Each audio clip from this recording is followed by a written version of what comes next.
નમસ્કાર વિદ્યાર્થી મિત્રો, આજે આપણે ધોરણ 9ના ગુજરાતી વિષયના એકમ 16 ગોકુળમાં આવો તોના પ્રશ્નોત્તરોનો અભ્યાસ કરીશું. સૌપ્રથમ આપણે જોડકાઓનો અભ્યાસ કરીશું, જે આ મુજબ છે. ગોકુળમાં આવો તો કૃતિના કર્તા માધવ રામાનુજ છે. ગોકુળમાં આવો તો કૃતિનો પ્રકાર ઉર્મિગીત છે. આ બંને પ્રશ્નો એક વાક્યમાં પણ પૂછાઈ શકે અને ખાલી જગ્યા કે વિકલ્પમાં પણ કામ આવી શકે તેવા છે. તો તમે કોઈ પણ પ્રકારે એ પ્રશ્નો યાદ રાખી શકો છો. એ પછી આપણે એક વાક્યમાં ઉત્તર લખો એ પ્રકારના પ્રશ્નોનો અભ્યાસ કરીશું, જેમાં પહેલો પ્રશ્ન છે, શ્રી કૃષ્ણને ગોકુળમાં કોને મુખ બતાવવાની ના પાડી છે? તો જવાબ આવશે, શ્રી કૃષ્ણને ગોકુળમાં રાધાને મુખ બતાવવાની ના પાડી છે. આ પ્રશ્ન આ રીતે પણ પૂછાઈ શકે. શ્રી કૃષ્ણને ગોકુળમાં કોણે પોતાને મુખ બતાવવાની ના પાડી છે? તો એના જવાબમાં આવી શકે, શ્રી કૃષ્ણને ગોકુળમાં રાધાએ પોતાને મુખ બતાવવાની ના પાડી છે. એટલે કે રાધા પત્ર લખીને શ્રી કૃષ્ણને જણાવે છે કે તમે ગોકુળમાં આવો તો પણ મને તમારો મુખ બતાવશો નહીં. બીજો પ્રશ્ન છે, સમરાંગણમાં શ્રી કૃષ્ણ કઈ રીતે સફળ થશે? એનો જવાબ છે, સમરાંગણમાં શ્રી કૃષ્ણ હાથમાં હથિયાર લીધા વિના જ સફળ થશે. ત્રીજો પ્રશ્ન છે, ગોકુળમાં આવો તો કાવ્યમાં કોણ કોને પત્ર લખી રહ્યું છે? એનો જવાબ કે ઉત્તર છે, ગોકુળમાં આવો તો કાવ્યમાં રાધા શ્યામને એટલે કે શ્રી કૃષ્ણને પત્ર લખે છે. ચોથો પ્રશ્ન છે, ગાયોનું ધણ લઈને શ્રી કૃષ્ણ ક્યાં જશે? જવાબ છે, ગાયોનું ધણ લઈને શ્રી કૃષ્ણ ગોવર્ધન પર્વત પર જશે. પાંચમો પ્રશ્ન છે, શ્રી કૃષ્ણના વિદ્યાર્થી કાળના મિત્ર કોણ હતા? જવાબ છે, શ્રી કૃષ્ણના વિદ્યાર્થી કાળના મિત્ર સુદામા હતા. અથવા તો એમ પણ લખી શકાય કે સુદામા શ્રી કૃષ્ણના વિદ્યાર્થી કાળના મિત્ર હતા. છઠ્ઠો પ્રશ્ન છે, રાધાએ કૃષ્ણને પત્ર શેમાં લખ્યો છે?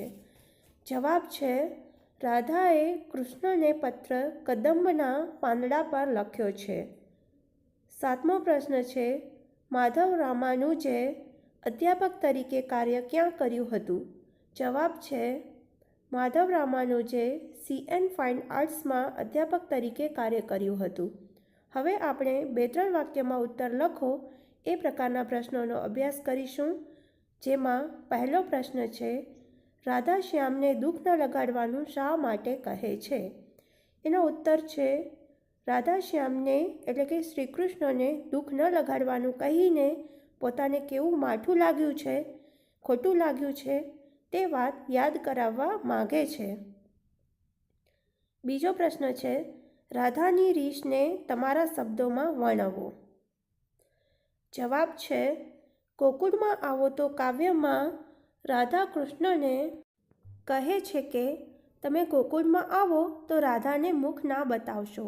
ગોકુળમાં તમે ગોવર્ધન પર્વત પર ભલે જાઓ પણ જમનાને કાંઠે ના આવશો. આ શબ્દોમાં રાધાની રીસ એનો ગુસ્સો જોવા મળે છે.